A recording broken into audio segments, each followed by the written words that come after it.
Walk in beauty, it's all around you. Walk in beauty, let love surround you.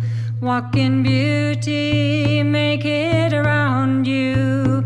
Walk in beauty with love for all. Hi, this is Brooke again, and we are on our last segment of the Love is the Answer part of our Power and Beauty series. And I'm really hoping that these things have set deep in you. You know, we're covering them quickly, but I hope that the principles that we've been looking at have been really useful to you, because my intention with all of this is to give you tools. It's not just to be up here talking. It's to give you tools to use to make a difference in your life. And using love, using your heart, using all these teachings is just, you can get the more benefit out of this than anything else I know of.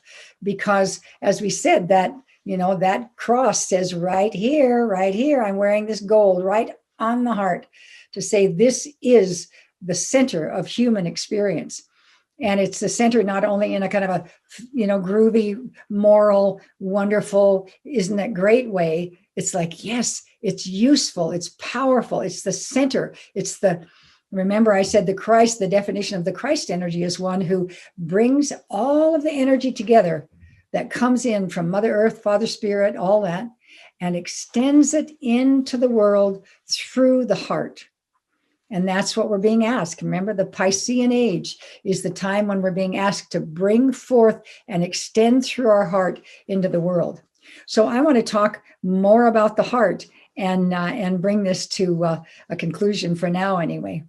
So one thing is that a lot of people say, well, I don't want to open my heart. I've gotten hurt. You know, I mean, people are so ornery sometimes. And so I want to talk about that, because your heart chakra can be open.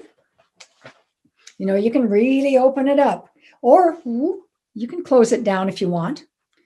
And if there's a situation where you're not feeling very strong or not feeling very centered or whatever, and there's somebody coming who might be a person who's sarcastic or mean, or you're just in an unfamiliar environment and there's a lot of energy in the city coming in or something, sometimes people just kind of shut down a little bit.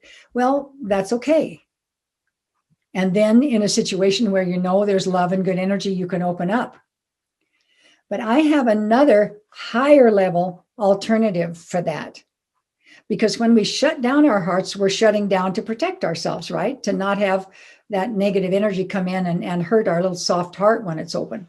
So the idea is that when you are running energy through your heart, remember we've talked about that, really moving that love, finding love, feeling it, using that energy, extending it into the world, you know, touching a tree with it, touching a person, you know, sending it to the clouds, sending it to the animals, just continually using that. When your heart is full, that is the deal. Because if you open your heart and you're not running energy through it, it's just kind of an open hole. It's just an invitation to energy. So the trick is, if you don't want to close your heart down, which is the higher level of functioning, if you don't want to close your heart down, then you keep pouring love through it. Just keep pouring love through it, because love transmutes everything in front of it. And so it's in a way a positive protection. Sometimes the word protection is like kind of negative. It's like, well, they're bad guys out there and I'll have to close myself off from them. But it's more like I'm pouring love and transmuting. I'm sending this love and light and turning things into light in front of me. I'm bringing love out in front of me by extending that forward. So it has a kind of in a way, a more positive connotation to me that boundaries or protection sometimes doesn't have. So just think about that. Take a moment and think, yeah, I can softly close my heart down. I can really tuck in.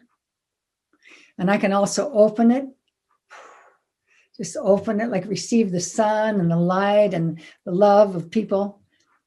So it really does work. It goes in and out. But then next time you open it, just really feel that sense of love, like just It's almost like you're seeing someone you love. You go, oh my gosh. And your heart opens and you're pouring. You're not just opening. You're not just saying, oh, I want something. I need something. You're sending love, sending energy, pouring that golden love and light out through your heart. So what that does is it begins to build resilience. And what we need in this time, I mean, we're in tough times. I mean, this is the prophesied time of chaos and challenge. And it's not very much fun at that level. It's good in the sense that we're moving through this. Chaos has to happen in order for the new to come. We have to shatter and break down and destructure the things that are no longer working in order to make space for those that do. But it isn't an easy process. It's a good process, but it isn't necessarily an easy process. And part of what we want to find in ourselves is resilience, the capacity to deal with the woohoo, oh my God, there it comes. It's like yahoo. It's like it's a wild ride. And in order to do that physically, emotionally, I think of, I'm here now with my spiritual daughter, Shenandoah, and what an incredible life she has. She does all the things that are needed, and she has her daughter at home and is doing school, and that takes an incredible amount of energy and resilience. And no matter what our lives are, especially as women, we are handling a lot and we need that resilience. So really running energy through your heart and spending time in your heart is very powerful. And I may say it again, but I'm going to say it right now because I'm remembering it. One of the things that Greg Braden was talking about is that when we are in that place in our heart, when we are coherent and moving energy through our heart, we literally awaken cells and chemical programming that's literally about health, about strength, about growth, about resilience. So love is useful. It's so beneficial to use that and to have that be a part of your practice so that you're getting benefits. And the thing I love about love is that when you're giving it, oh my gosh, you are getting so much. You're just getting so very, very much. It's just like when we talked about the power of 8, the group of 8 people praying for other people.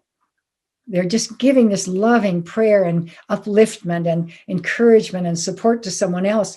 And oh my gosh, what they realized is that those same kind of benefits come back in my life, even though I wasn't asking. It comes back to me. And just like the old thing, some of my Native American teachers, I'll do it here. They said, when you're sending energy out, it's like, guess what? It's coming back. The other 3 fingers are pointing right back at you. So you're getting the same thing you're putting out. And the sweet part is that when you're putting out love, woo, you're getting that back as well. That absolute, incredible, uplifting, nourishing, resilient resource that love is.